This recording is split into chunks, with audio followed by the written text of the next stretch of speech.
జీవనోపాధి కోసం జీవాధిపతినే వదిలేసేవారు ఉన్నారా అనే సంగతులను కొన్ని తెలుసుకుందాం.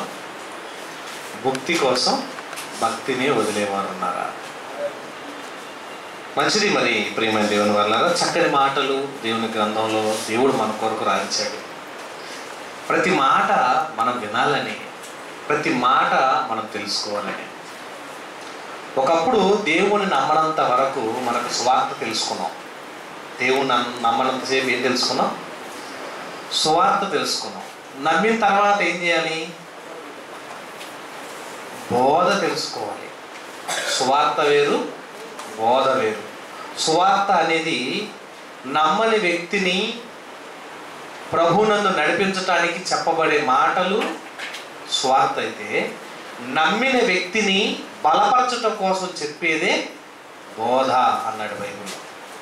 కనుక యేసుక్రీస్తు వారు కూడా ఎన్నో విషయాలను శిష్యులతో చెప్పి బలపరుస్తూ వచ్చాడు. కానీ మనం కూడా ప్రభువుని నమ్మిన తర్వాత, ప్రభువులో విశ్వాసం పొందిన తర్వాత, రక్షింపబడిన తర్వాత 10 సంవత్సరాలు, 20 సంవత్సరాలు, 30 సంవత్సరాలు స్థిరమైన విశ్వాసుల జాబితాలోకి వచ్చిన తర్వాత భక్తి కోసం, భక్తి అంటే ఏంటంటే ఆహారం కోసం లేదా జీవనోపాధి కోసం ఆరాధన కూడా ఎగ్గొట్టే వాళ్ళు ఉన్నారు. అదేంటంటే విశ్వాసుల జాబితాలో ఉండి రక్షింపబడి ప్రభునందు విశ్వాసం పొంది బాప్తిసం పొందిన తర్వాత ప్రభు కోసం ఎన్నో కార్యాలు, ఎన్నో సభలు, ఎన్నో కార్యక్రమాలు విని నేర్చుకున్న తర్వాత ఆరాధనకు సెలవు పెట్టి మరి వేరే ప్రాంతాలకు, వేరే జాబులకు, వేరే ఉద్యోగాలకు, వేరే కార్యక్రమాలకు వెళ్ళి ఆరాధన కూడా వదిలేసుకొని వెళ్ళిపోతున్నామంటే ప్రభువుని కూడా మనం అమ్మి వేసిన వాళ్ళం అవుతాము. మనం ఎప్పుడు కూడా మాట అంటుంటాం, ఒక పూట కూటి కోసం ఎవరైనా ఏసా వంటి వాడు ఒక పూట కూటి కోసం ఏం చేశాడంటే తన జ్యేష్ఠత్వాన్ని అమ్మేసిన భ్రష్టుడు అంద బైబిల్లో. మనం ఏం చేస్తున్నాం? ఒక పూట కూలి కోసం ప్రభువునే అమ్మేసుకునే జాబితాలోకి వెళ్ళిపోతున్నాం కదండి. విశ్వాసి ప్రతి ఆదివారం ఎక్కడ ఉండాలి? దేవుని సన్నిధిలో ఉండాలి, దేవుని సన్నిధిలో కనబడాలి. దేవుని సన్నిధిలో ఉండాల్సిన మనము ఉద్యోగంలో సెలవు ఇవ్వలేదనో, వ్యాపారం బాగుందనో, లేదా కూలికి రానివ్వరనేమో, ఎగ్జామ్ పెట్టరేమో, క్లాసుకి అటెండ్ అవ్వకపోతే మార్క్స్ వేయరేమో అని మనము ఆరాధనకు రాకుండా మనకున్న ఆ టైంని దేవుని కొరకు అమ్మేసుకుంటున్నాం. ప్రభువుని అమ్మేసుకున్నాం. 30 వెండి నాణ్యాలకు అమ్మేసుకున్నాడు ఒక ఆయన. ఎవరిని? ఇస్కరియోతు యోధా. ఎవరిని అమ్మేసుకున్నాడు? యేసు ప్రభువుని అమ్మేస్తే ఎంత వచ్చినాయి ఆయనకి? 30 వెండి నాణ్యాలు. 30 వెండి నాణ్యాలతో ఎంత బాగుపడ్డాడండి? ఏం ఆశించారు? ప్రజల్లో క్రైస్తవులుగా ఉంటున్న మనలో కూడా చాలా మంది అండి, వెళ్దాంలే ప్రభువే కదా, ఉద్యోగానికి లేట్ అవ్వం, వ్యాపారానికి లేట్ అవ్వం, స్కూలుకి లేట్ అవ్వం, కాలేజీకి లేట్ అవ్వం, ఎక్కడ ఏ కార్యక్రమం మన పనిలో ఉన్నా ఎప్పుడు లేట్ అవ్వం. లేట్ దేనికి వస్తాం మనం? ఒక ఆరాధనకే లేట్గా వస్తాం. ఆరాధనకి ఎందుకు ఆలస్యం అవుతున్నాము? ఉద్యోగం అంటే భయం ఉంది, వ్యాపారం అంటే భయం ఉంది, స్కూల్ అంటే భయం ఉంది, కాలేజ్ అంటే భయం ఉంది, యజమాని అంటే భయం ఉంది, అందరంటే భయం ఉంది. భయం లేదు ఎవరంటే? దేవుడంటే భయం లేదు. భయం లేదు కాబట్టి మనము మన ఇష్టానుసారంగా వచ్చేస్తున్నాం. మనకు నచ్చిన టైంలో వచ్చాం, కుదిరిన టైంలో వచ్చేస్తాం. మనల్ని ఎవరు అడగరు కదా. పై అధికారి ఉంటాడు కాబట్టి, స్కూల్లో టీచర్ ఉంటుంది కాబట్టి అడుగుతుందని భయం, కాలేజీలో లెక్చరర్ గారు ఉంటాడు కాబట్టి అడుగుతాడని భయం, ఉద్యోగం చేసే కాడే మరి యజమాని ఉంటాడు కాబట్టి భయం, పొలం వెళ్ళే కాడ యజమాని అడుగుతాడు కాబట్టి భయం. ఇక్కడ ఎవరు అడుగుతారు మనల్ని? మనల్ని ఎవ్వరు అడగరు కాబట్టి భయం లేదు మనకి. అది కూడా రోజు పనిచేస్తే 1000 రూపాయలు అనుకోండి, ఆదివారం పనిచేస్తే 3000 ఇస్తామన్నారు అనుకోండి. ఇప్పుడు ఆరాధనకు వస్తావా, పనికి వెళ్తావా? ఎవరు నమ్మేస్తావు ఇప్పుడు 3000 కోసం? ప్రభు నమ్మేస్తామండి. ప్రభు నమ్మటానికి 3000 అయితే 10,000 అయినా ఎంత నమ్మేస్తావు? 30 వెండి నాణ్యాలకి ఎవరు అమ్మేశారు? యోధ అమ్మేశాడు. మనం ఎంతకు అమ్మేస్తాం? 1000 రూపాయలకు అమ్మేస్తాం, 2000కి అమ్మేస్తాం, 3000కి అమ్మేస్తాం. ఉద్యోగం పోయిందంటే వదిలేస్తాం ప్రభుని. ప్రభు కొరకు ఉద్యోగానైనా మానుకొని నష్టపోతాను అనేవాళ్ళు ఉన్నారా? ఈ ఉద్యోగం, ఈ ఆదివారం సెలవు లేని ఈ జాబ్ నాకు వద్దు అనేవాళ్ళు ఉంటామండి. ఆదివారం సెలవు ఇవ్వకపోతే నేను నష్టపోయినా పర్వాలేదు, ప్రభు కొరకు నేను కష్టపడతా అనే మనసు ఉండాలండి ఆరాధనకు వచ్చే వాళ్ళకి. బ్రతికేదంతా దేనికోసం? ముక్తి కోసమే మనిషి. ప్రసంగి గ్రంథంలో మంచి మాట రాశాడండి దేవుడు. ప్రసంగి గ్రంథం చూద్దాం ఎంత మంచి మాట అంటున్నాడో. 6వ అధ్యాయము 7వ వచనం చూడండి, ఎంత మంచి మాట దేవుడు రాయించాడు. ఎంత మంచి మాట అండి. ప్రసంగి గ్రంథం 6వ అధ్యాయము 7వ వచనం చదవమ్మా. మనుషుల ప్రయాసం అంతయు దేనికోసం అంటండి? మనం పనిచేసేది కూటి కోసం కోటి విద్యలు అనే పదం దీన్ని బట్టి అనొచ్చేమో. మనుషుల ప్రయాసం అంతా దేనికోసం అంటండి? వారి నోటికే కదా, వారి నోటికే కదా, ఉద్యోగం నోటికే కదా, వ్యాపారం నోటికే కదా, చదువుకునే చదువు నోటి కోసమే కదా, చేసే ప్రతి పని నోటికే కదా. అందుకే అన్నాడండి కూటి కోసం కోటి విద్య. అంటే భూమి మీద ఏమంటారు తెలుసండి? రెక్క ఆడితే కానీ డొక్క ఆడదండి. ఈ రెక్క ఆడించాలంటే ఈ డొక్క ఆడటం కోసం రెక్క ఆడాలి అని అంటుంటారు. మంచిదే, దేవుడు కూడా అదే అంటున్నాడు. ఏమంటున్నాడు? మనుషుల ప్రయాసం అంతయు వారి నోటికే కదా, అయినను వారి మనస్సు ఆదివారం కదా అంటే అమ్మో ఇవాళ పోయిందంట. నాకంటే ముందు వాళ్ళందరూ వెళ్ళిపోయారు. ఒక్కొక్కరు 1500 తెచ్చుకొని ఉంటారు, 2000 తెచ్చుకొని ఉంటారు, 3000 తెచ్చుకొని ఉంటారు. సరే, సంతృష్టి ఉంటుందండి మనిషికి. మనసుకు సంతృష్టి ఉండదు. 599 మార్కులు వచ్చిన అమ్మాయిని అడగండి, లేదా అబ్బాయిని అడగండి, ఏమ్మా 599 వచ్చినాయి, స్టేట్ ఫస్ట్ వచ్చావు, హ్యాపీనా అన్నావు అనుకోండి, ఏమంటుందండి? ఆ ఒక్కటి పోయింది సార్. ఏం పోయిందంట? ఆ ఒక్క మార్కు పోయింది సార్. 599 నీకే వచ్చినాయి కదమ్మా, స్టేట్ ఫస్ట్ నువ్వే వచ్చావు కదమ్మా, ఒక్క మార్కే కదా అంటే ఆ ఒక్కట కూడా వచ్చినట్టయితే హ్యాపీ అండి. సంతృష్టి ఉంటుందా మనిషికి? ఉండదు. తృప్తి ఉండదండి మనిషికి. ఎంత చేసినా తృప్తి ఉండదు. మరింత బెల్లం అన్నాడంటే ఎవరో ఒక మాట అంటారు పెద్దలు, మరి గుర్తుగా సామెత చెప్తుంటారు. ఎంత అంటే మరింత బెల్లం, ఎంత ఇచ్చినా చాలదు, ఇంకా చాలదు, ఇంకా చాలదు అంటారంట. అలాగే సంతృప్తి ఎక్కడా లేదంటే మనిషికి సంతృప్తే లేదంటండి. తృప్తి ఎక్కడ? దేవుని కొరకు దేన్నైనా వదిలేయగలను అనే మనస్తత్వం ఉన్నవాడే భక్తుడండి. మీకు తెలుసలేదో, రాజ్యంలో ఉండి రాజుగా ఉన్న తర్వాత దావీదు తన రాజ్య జీవితంలో కొనసాగుతున్న తర్వాత అబ్షాలోము బలవంతం చేసి భయంకరంగా అతన్ని చిత్రవద చేయడానికి ఏం చేశాడు? కుట్రవన్నీ రాజ్యాన్ని లాక్కున్నాడు. ఎవరతను? అబ్షాలోము. రాజ్యాన్ని లాక్కున్న తర్వాత దావీదు చేతిలో ఏం లేదండి, అన్ని పోగొట్టుకున్నాడు. పోగొట్టుకున్న టైంలో ఎవరైనా సీఎం పదవి నుంచి విడిపోయిన తర్వాత, పదవి ఓడిపోయింది అనుకోండి, ఊడిపోయిన తర్వాత అతన్ని సపోర్ట్ చేస్తారు నిలబడే వాళ్ళు ఎంతమంది ఉంటారండి? ఎవరు ఉంటారు? పదవి లేని వాడిని ఎవరు పట్టించుకోడు. పదవి లేకపోతే ఎవరికి అవకాశం ఉండదు, ఎవరు కూడా ప్రేమించరు. పదవిలో ఉన్నంత వరకే పుట్టినరోజు శుభాకాంక్ష చెప్తారు, పదవిలో ఉన్నంత వరకే హ్యాపీ బర్త్డే అని వెళ్తుంటారు, పదవిలో ఉన్నంతసేపే మావాడు మావాడు నావాడు మావాడు అని వెళ్తూ ఉంటారు. ఆ పదవే కనుక నీకు పోయిందనుకో నిన్ను ఎవరు పట్టించుకోరు. ఇక్కడ కూడా దావీదుకి రాజ్య పదవి పోయింది.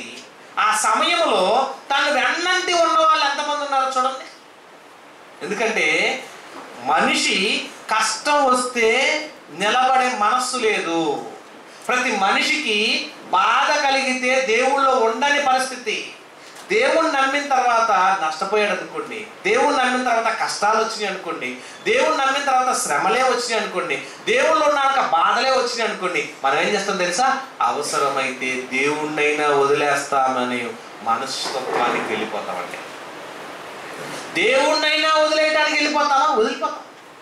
2వ సమూయేలు గ్రంథం మీరు చూసినట్లయితే 15వ అధ్యాయము 12వ వచనం చూడండి, ఎంత మంచి మాట అంటున్నాడు. సమూయేలు 2వ గ్రంథం 15వ అధ్యాయము 12వ వచనం. మరియు బలి అర్పింపవలనని ఉండి అబ్షాలోము దావీదు యొక్క మంత్రిని గిలో అను అతని ఊరి నుండి పిలిపించి ఉండెను. అబ్షాలోము దగ్గరకు వచ్చిన జనము మరీ మరీ ఎక్కువ చేత కుట్ర బహుబలమాయను. ఎవరి మీద? దావీదు మీద. దావీదు ఎవరండి? అబ్షాలోముకి తండ్రే. తండ్రిని లేపేయడానికి కొడుకేసిన ఎత్తు కదా. తండ్రిని చంపేయడానికి కొడుకేస్తున్నా ఎత్తు ప్లాన్. ఇప్పుడు దావీదు ఏం చేశాడు చూడండి. ఇశ్రాయేలీలు అబ్షాలోము పక్షమున వహించిరన్న దావీదుకు వర్తమానము రాగా దావీదు యెరూషలేమునందున్న తన స్నేహితులందరికీ ఇలాగూ ఆజ్ఞ ఇచ్చెను. ఏమని? అబ్షాలోము చేతుల నుండి మనము తప్పించుకొని రక్షణ నందలేము, మనం పారిపోదాం రండి. అతడు హఠాత్తుగా వచ్చి మనల్ని పట్టుకొనకను మనకు కీడు చేయకను పట్టణమును కత్తివాత హతము చేయకను ఉండునట్లు మనం త్వరగా వెళ్ళిపోదాము. ఏం చేశారు తెలుసండి? అందుకు రాజు సేవకులు ఇలాగ మనవి చేసిరి, చిత్తగించుము, నీ దాసులమైన మేము కూడా మా ఏలిన వాడవము రాజునకు నీవు సెలవిచ్చినట్లు చేయుటకు సిద్ధంగా ఉన్నాం. అప్పుడు నువ్వు ఒక మాట చెప్పు, అవసరమైతే అబ్షాలోము మీదకి వెళ్ళిపోయి లేపి అతను చంపి నీ దగ్గరకు వస్తాం. అప్పుడు దావీదు దగ్గర 300 మంది యోధులు ఉన్నారు. ఒక్కడు దిగితే ఎంతమందిని చంపగలరంటే 10,000 మందిని చంపగలిగిన యోధులు ఉన్నారు. అంతటి యోధులు, అంతటి పరాక్రమవంతులు. నువ్వు అని చెప్పి లేపేస్తాం. లేపేయడానికి పక్కనోడు ఎవడు? కొడుకు అయిపోయాడు. ఏం చేస్తాడు దావీదు? పానీలే, కొడుకే కదా అని క్షమించి ఏం చేయలేక ఈయన పారిపోతున్నాడు. పారిపోతున్న టైంలో అక్కడ వాళ్ళు ఎంతమంది ఉన్నారు తెలుసండి? అక్కడ వారందరూ వెళ్ళిపోతుంటే చూడండి 17 వచనం, రాజు అతని ఇంటి వారు అందరిని వెంట పెట్టుకుని కాలినడకతో బయలుదేరాడు. రాజు తన ఇంటి వారును బయలుదేరి బెతష్మెహునకు వచ్చి బస చేసిరి. అతని సేవకులందరూ అతని ఇరు పార్శ్వములను నడిచిరి. కెరేతీయులందరూ ఎవరంటే? ఇశ్రాయేలీలు కాదండి. ఇప్పుడు ఎవరు అండగా ఉన్నారు చూడండి. ఎవరన్నా? దావీదు ఇశ్రాయేలీయుడు అయితే ఇతనికి అండగా ఉన్న వాళ్ళు ఎవరంటే కెరేతీయులందరూ పెలేతీయులందరూ గాతు నుండి వచ్చిన 600 మంది గిత్తీలను రాజునకు ముందుగా నడిచిరి. ఇంతకీ గిత్తీలు గాతులు ఎవరండి? వీళ్ళు గిత్తీయుడు ఎవరు? ఒకప్పుడు దావీదు చంపిన పరాక్రమవంతుడు ఎవరండి? అతను గాతు నుండి వచ్చాడండి. ఎవరు అతను? దావీదు ఎవరు చంపింది? గొల్యాతుని. గొల్యాతుని చంపిన సంతతి వారు కూడా ఇప్పుడు ఎవరు తోడుగా ఉన్నారు? దావీదు తోడుగా ఉన్నారు. ఇంతకీ ఆ రాజు గిత్తీయుడకు ఇత్తయిని కనుగొనెను. ఇత్తీయుడు అంటే ఎవరండి? అతను ఇత్తి అంటండి. ఇత్తి అనే ఆయన ఎవరు? ఇత్తీయులందరూ కూడా ఎవరో తెలుసా? ఫిలిస్తీయుల సంతతి. ఫిలిస్తీయుల సంతతి కూడా ఎవరు సపోర్ట్ చేస్తున్నారు? దావీదుకి. 600 మంది ఇతను వెంట వస్తున్నారండి. ఏమండి? బాధల్లో ఉన్నప్పుడు, కష్టాల్లో ఉన్నప్పుడు నిలబడేది ఎవరండి? మనం కూడా అంతేనండి. బాధ వచ్చిందంటే దేవుణ్ణి వదిలేస్తాం, కష్టం వచ్చిందంటే దేవుణ్ణి వదిలేస్తాం. ఎన్నో బాధలు వచ్చినాయి, ఆ బాధల కోసం ఏం చేస్తాం? ఆరాధన ఎగ్గొట్టేసి కూలి పనికని వెళ్ళిపోతాం. భక్తి కోసం భక్తినైనా వదిలేస్తాం. కానీ వీళ్ళు ఏం చేస్తారు తెలుసా? ఇశ్రాయేలు వదిలేసిన అన్ని జనాంగం ఎవరు సపోర్ట్ చేశారంటే ఏమన్నారు తెలుసా? 21వ వచనంలో ఈయన ఏమన్నాడంటే, ఇత్తయ్యా నువ్వు ఎందుకయ్యా నాకు వెంబడిస్తున్నావు? నీ బతుకు నువ్వు బతకొచ్చు కదా. నేను రాజుగా ఉన్నప్పుడు నాకు సపోర్ట్ చేసావు, బాగుంది. నేను ఇప్పుడు రాజును కాను, నా దగ్గర డబ్బులు లేవు, ఆస్తులు లేవు, ధనం లేదు, కాలినడకతో నేను వెళ్ళిపోతున్నాను, నాకు కనీసం గుర్రం కూడా లేదు, నా పరిస్థితి ఇంత దారుణంగా ఉంది, నాకెందుకు నువ్వు సపోర్ట్ చేస్తున్నావు? నా దగ్గర వద్దు అన్నాడని ఎత్తయ్యని. అన్నప్పుడు ఈ ఎత్తయ్య ఏమన్నాడు తెలుసండి? నేను చచ్చినను బ్రతికినను యెహోవా జీవముతోడు, నా ఏలిన వాడవకు రాజువకు నేను నీ జీవముతోడు ఏ స్థలమందు నా ఏలిన వాడవను రాజునకు నీ ఉందువో ఆ స్థలమందే నీ దాసుడనే నేనుందని రాజుతో మనవి చేసాను. ఎలాంటి భక్తుడండి దావీదుకి! ఎలాంటివి మంచి వ్యక్తి. దైవ భక్తిలో మనం అలా ఉండగలమా? నేను చచ్చినా బ్రతికినా, కష్టాలు ఎన్నన్నా రాని, శ్రమలు ఎన్నన్నా రాని, బాధలు ఎన్నన్నా రాని, నేను నిన్ను వదలనయ్యా అనే భక్తుడు ఉన్నాడా? భక్తిలో ఉంటావా మనం? కష్టం మీద కష్టం వచ్చింది, బాధ మీద బాధ వచ్చింది, శ్రమ మీద శ్రమ వచ్చింది, ఇబ్బందులు వచ్చినాయి, కరువు వచ్చింది, ఆటంకాలు వస్తున్నాయి, అయినా నేను నిన్ను వదలను అనే భక్తి కావాలండి దేవుడికి. ఈ ఇత్తయి అనే వ్యక్తి ఎవరు? ఎక్కడో ఫిలిస్తీయుల సంతతి. ఫిలిస్తీయుల సంతతి అయినా కూడా రాజు మీద ఉన్న మమకారంతో రాజుగా ఉన్న దావీదు ఏమి లేకుండా కాలినడకన వెళ్ళిపోతున్నా నేను నిన్ను వదలను, యెహోవా జీవము తోడు. దేవుని నమ్మని అన్ని జనాంగంలో ఉన్న ఫిలిష్తీయుడు కూడా ఎవరు నమ్మాడండి? ఇప్పుడు దేవుడిని నమ్మాడండి. కుటుంబం, వారి సంతతి, వారి సంతానం, వారి చుట్టుపక్కల ఉన్న వాళ్ళంతా కూడా సపోర్టు. దేవుణ్ణి వదలమనే భక్తి కావాలండి దేవుడికి. 15 సంవత్సరాలు అయింది, 20 సంవత్సరాలు అయింది, 30 సంవత్సరాలు అయింది, ఎందుకు ఏం చేస్తాం తెలుసండి? మనం మంచి దూరంలో ఉద్యోగం ఉంది, లేకపోతే దూరంలో మనకి ఏదన్నా మంచి వ్యాపారం, లేదా దూర ప్రాంతానికి వెళ్తే కోట్లు డబ్బులు వస్తున్నాయి అన్నారు అనుకోండి, దేవుడిని వదిలేసారు కనుక సిద్ధపడిపోతామండి. దేవుడిని వదిలేయడానికి కూడా ఇష్టపడతాం. అలాంటి ఆరాధికుడు దేవుడికి అవసరం లేదు. ఒక పూట కూలి ఎక్కువ ఇది డబ్బులు వస్తాయంటే ఆరాధన కొట్టే మనసు ఉంటే దేవుడికి నచ్చదు. మిమ్మల్ని చంపేస్తాం, ఇదిగో బంగారు పద్యం నిలబెట్టాం, దీన్ని నమస్కరిస్తారా, దీన్ని మొక్కారా, మిమ్మల్ని కాపాడతాం, లేదా అగ్నిగుండం వేస్తానంటే వీళ్ళు ఏమన్నారండి? షడ్రకు, మేషకు, అబేద్నెగో ఏమన్నారు? మా దేవుడు మమ్మల్ని రక్షించినా సరే రక్షింపకపోయినా సరే మేము మాత్రం ఆయన మీరు నిలువబెట్టిన పద్యముకు. దేవుడు నమ్మిన భక్తి ఎలా ఉండాలి తెలుసా? మా దేవుడు కాపాడినా కాపాడకపోయినా, మా దేవుడు రక్షించినా రక్షించకపోయినా, మా దేవుడిని తప్ప మేము ఎవరిని సేవించాం. నువ్వు ఎంతనా చేసుకో, ఆదివారం ఆరాధనకి వెళ్ళకుండా నేను బతకలేను, నువ్వు రాళ్ళు అడ్డం పెట్టు, కత్తులు అడ్డం పెట్టు, తుపాకులు అడ్డం పెట్టు, నేను వెళ్ళాల్సిందే అనే మనస్సు ఎవరికి ఉండాలండి? క్రైస్తవుడికి ఉండాలి. ఆదివారం నువ్వు ఏడుండాలి? దేవుని సన్నిధిలో ఉండాలి, దేవుని సన్నిధిలో నిలబెట్టాలి, దేవుని సన్నిధిలో నడవాలి, దేవుని సన్నిధి కొరకు నిలబడాలి. ఇశ్రాయేలీలో ఉన్న సంతానంలో రూతు కుటుంబం మీకు తెలుసు. రూతు గారి అత్త పేరేంటమ్మా? నయోమి. నయోమి ఇశ్రాయేలు కుటుంబంలో నుంచి వచ్చి కరువు వచ్చిందని మోయాబు ప్రాంతానికి వెళ్ళారు. వాళ్ళు ఇశ్రాయేలుగా ఉన్న వీళ్ళు ఆ ప్రాంతంలో కరువు వచ్చిందని ఎక్కడికి వెళ్ళారు? మోయాబు ప్రాంతానికి వెళ్ళారు. మోయాబు ప్రాంతంలో ఉండగా 2 కుమారులకి మోయాబీలు ఇచ్చి పెళ్లి చేశారు. మోయాబీ స్త్రీలుగా ఉన్నటువంటి వీళ్ళిద్దరిని పెళ్లి చేసుకున్న తర్వాత భర్త చచ్చిపోయాడు ఆమెకి.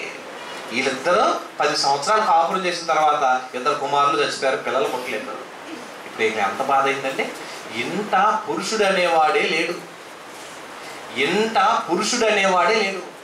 పురుషుడు అనేవాడే లేకపోతే నయోమి అన్న దేవుని విషయంలో అపరాధిగా మాట్లాడింది కానీ రూతు మాట్లాడలేదండి. నయోమి ఏమన్నా తెలుసా? చూడండి, రూతు గ్రంథం 1వ అధ్యాయము 13వ వచనం ఉంది. యెహోవా నాకు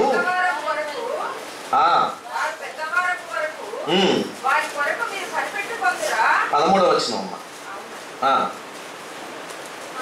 అంటూ లాస్ట్లో ఉంటుంది, యెహోవా నాకు విరోధి ఆయను అందండి. అందులో చూసారా నా పదంలో ఏమన్నా తెలుసండి? 13 చివరిలో యెహోవా నాకు విరోధి ఆయన. 16వ వచనం చూడండి, నా వెంబడి రావద్దనియు, నన్ను విడిచిపెట్టుమనియు, నన్ను బతిమాలనుకోవద్దు, నేను వెళ్ళు చోటకి నీ వచ్చేదనని ఈ రూతు వెంటబడుతుంది. నీ జనమే నా జనం, నీ దేవుడే నా దేవుడు, నేను నీతోనే ఉంటాను అని అంటుంటే ఏమేమంటుందో తెలుసండి? 21వ వచనం, నేను సమృద్ధి గలదానై వెళ్ళి తిని యెహోవా నన్ను రిక్తురాలిగా చేసి తిరిగి ఆదేశం. ఎక్కడికి వెళ్ళిందంటే సమృద్ధిగా కరువు వచ్చినప్పుడు వెళ్ళింది. మొదట వచనంలో ఏముంటది? న్యాయాధిపతులు ఏళ్ళ కాలంలో బెత్లెహేములో మనుషుల్లో తన భార్యను కుమారులు వెంట పెట్టుకుని ఆ దేశమున కాపురమునుటకు ఆ మనుషుల్ని ఎక్కడికి వెళ్ళారు వీళ్ళు? కరువు వచ్చిందండి. మోయాబు దేశంలో ఏలిన దినముల్లో కరువు రాగా, న్యాయాధిపతులు ఏలిన కాలంలో కరువు వచ్చిందని వీళ్ళు బెత్లెహేమును వదిలిపెట్టి మోయాబు దేశానికి వెళ్ళారు. ఇప్పుడు ఏమంటుంది? నేను సమృద్ధి గలదానివై వెళ్ళి రిక్తురాలుగా వచ్చాను. ఏమంటుందండి ఈ అత్తగారు? నేను అన్ని సమృద్ధిగా ఉండి వెళ్ళాను, దేవుడు నాకు కరువు చేశాడు, నన్ను ఇట్లా ఇబ్బంది పెట్టాడు, దేవుడు నన్ను ఇబ్బంది పెట్టాడు అన్నా కూడా రూత్ ఏముందో తెలుసా? నేను ఇంటి పరిస్థితుల్లోనూ నిన్ను వదిలిపెట్టనంత. అత్త దగ్గర ఏమన్నా ఉందా? అత్త దగ్గర సొమ్ములు లేవు, అత్త దగ్గర ఆస్తులు లేవు, అత్త దగ్గర ఆ ఊరే ఆమెది కాదు. నేను ఆ ఊరు వెళ్ళిపోతాను అన్న టైంలో, నేను అక్కడ ఉండలేనన్న పరిస్థితిలో, ఉండలేనన్న టైంలో ఆ ఇబ్బంది పడుతుందండి. అయినా కూడా ఓర్ప వెళ్ళిపోయింది. నువ్వు నా ఏమన్నా కూడా అమ్మ, నువ్వు వయసులో ఉన్నావు, నీకు ఇంకా సంతానం పుట్ల, మీ ఇంటికి వెళ్ళిపో, మీ వాళ్ళ దగ్గరికి వెళ్ళిపో, నీకు మంచి పెళ్లి చేస్తారు, చక్కగా ఉంటావు. నేనా పెళ్లి చేసుకొని పిల్లలు కానీ వయసు లేదు నాకు, పిల్లలు కంటే మళ్ళీ ఆ పిల్లలు పుట్టి పెద్దోళ్ళు అయిందా నాతో పాటు ఉండడానికి అప్పుడుదా నువ్వు ఉండలేవు, అప్పటికి నీకు వయసు ఉండదు, నా మాట విని నాకెటు పుట్టరు, నాకెటు కలగరు, నా బిడ్డల కొరకు ఎదురు చూసే పరిస్థితి కాదు, నువ్వు వెళ్ళి మీ ఇంటికి వెళ్ళి పెళ్లి చేసుకుని హాయిగా ఉండంటే దేవుని కోసం ఏముందో తెలుసండి?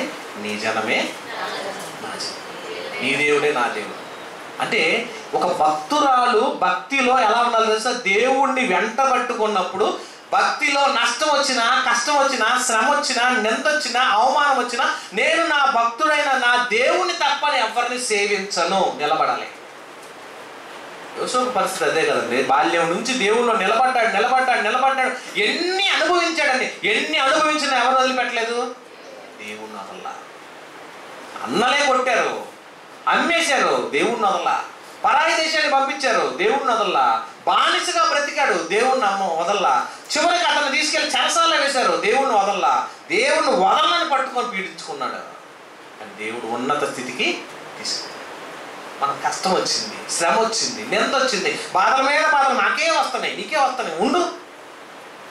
దేవుణ్ణి వదిలేసి జీవనోపాధి కోసం వెళ్ళిపోతాను, ఒకనొక పట్టణానికి వెళదాము, అక్కడ బాగా సంపాదించుకుందాం రండి అని అనగానే వెళ్ళిపోతారు. చాలా మంది దుబాయ్ ప్రాంతాలకు వెళ్ళిపోతారండి. ఇక్కడ ఆరాధన వదిలేసి, ఆరాధన కూడా ఎగ్గొట్టుకొని, ఆరాధనను పోగొట్టుకొని, ఆదివారం ఆరాధన కాదనుకొని డబ్బుల కోసం వెళ్ళిపోయే వాళ్ళు ఉన్నారు. ఆరాధన చేయకుండా ఆహారం కోసం, ఆరాధన చేయకుండా వ్యాపారం కోసం, ఆరాధన చేయకుండా ఉద్యోగాల కోసం వెంటపడి వెళ్ళే వాళ్ళని దేవుడు ప్రేమించారు. ఎంతండి వాళ్ళు ఎంత చేసుకున్నారు చూడండి వాళ్ళ పరిస్థితి. పౌలు గారు వెంపటి భక్తి చేసి, పౌలు గారు వెంపటి విశ్వాసంగా తిరిగి, పౌలు గారు వెంపటి పనిలోను పరిచయంలో యథార్థంగా ఎదిగిన ఒక భక్తుడు ఏం చేశాడు తెలుసా? పౌలు గారిని కూడా వదిలేశాడండి. ఎవరండి ఆయన? చూడండి, తిమోతికి రాసిన 2వ పత్రిక 4వ అధ్యాయం 10వ వచనం.